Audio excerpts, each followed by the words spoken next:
Okay, so I'm going to demonstrate how to make compost, because everybody in Zambia should be using compost on their gardens and on their fields to bring in organic matter, which enables the soil to hold moisture and it provides nutrients. So we have our compost heap over there. We have a compost heap which is just beginning. You can put garden matter, farm, your waste from the farm, if you're chopping grass, if you're chopping down trees or bushes, it can all go on the compost. You can also add kitchen waste such as eggshells, tea bags, and all your vegetable and fruit cuttings and peels. And you can even add cardboard, but no plastic. So there actually shouldn't be these little bits of plastic here. They're not going to decompose, so they shouldn't actually be there. So no plastics, no foil. But cardboard is fine, it will decompose. And then if you chop up your garden matter or farm waste as small as possible, chop it. If you have a shredder, you can shred it.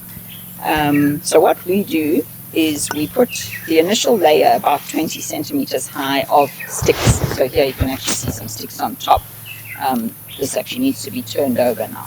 So we put a layer of sticks at the bottom because it allows the air to move through your heap once you've started making the heap.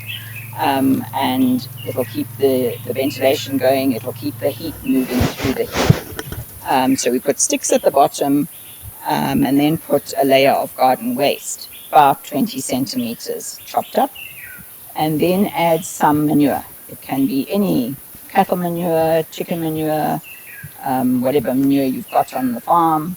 We actually have to go and buy because we don't have a farm, we just have a garden. So we go and get from the chicken farms or the cattle farms.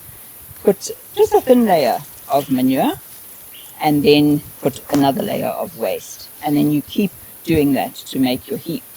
The important thing for compost is it must be kept moist for it to rot. So in the dry season, you would need to water it, just make it damp, and then cover it.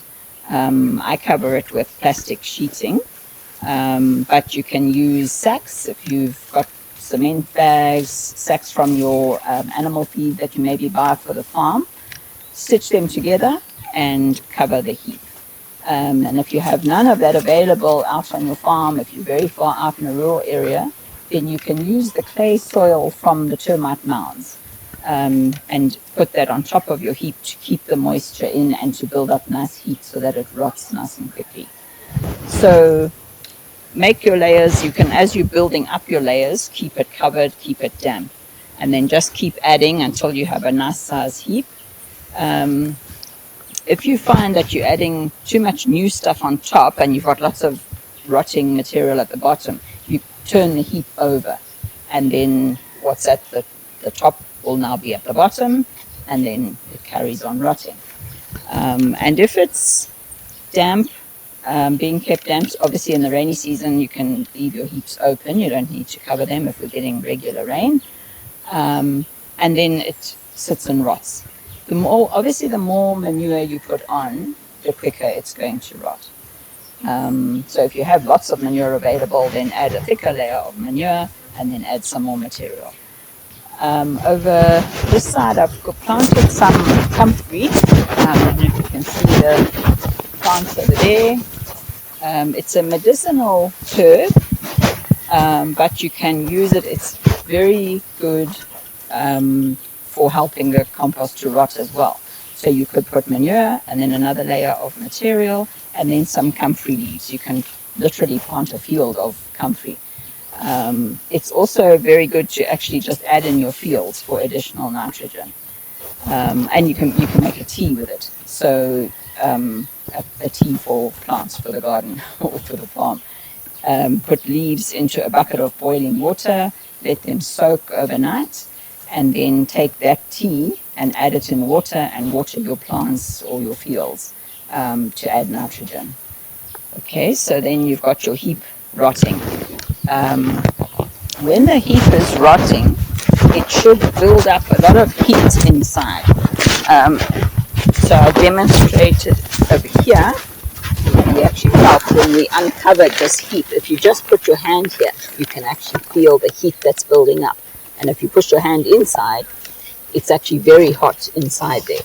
So that is what is making the material rot. And then it's also in the process killing off any disease or seeds which are in the garden matter or the material from the farm.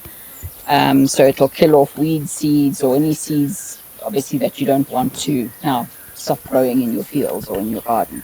So the heat will destroy that. And then you just keep checking on your heap, and you can feel when, or you can actually see when the material is all broken down. There might always be a few little sticks and things, because obviously sticks take longer to rot than leaves and grasses, which are softer. And then you can sieve the compost if you're going to use it in a home garden, or I use it a lot for potting. Then we sieve it. We just use a frame made out of expanded metal, use that as a sieve, and sieve it, and then you end up with this lovely friable compost. So you'll see when it's damp and you squeeze it like that, it doesn't stick together. It's nice and loose, and it's actually very clean. And that's what you want to get. So what we try and discourage now, what we're trying to discourage in Zambia is a lot of people sell you black soil. They try and sell you black soil for your garden. And that is actually not good for your gardens. It's taken from wetlands, which damages the wetlands, or it's taken from the edges of rivers and streams. And all it is the soil from the edges of the rivers, which has been washed out, all the minerals have been leached out of it, and you're just left with these salts. And when you use that, if you use that on your garden, you will see that when it dries, it actually packs hard, and it's not going to let the plants breathe easily. It has no microorganisms in it.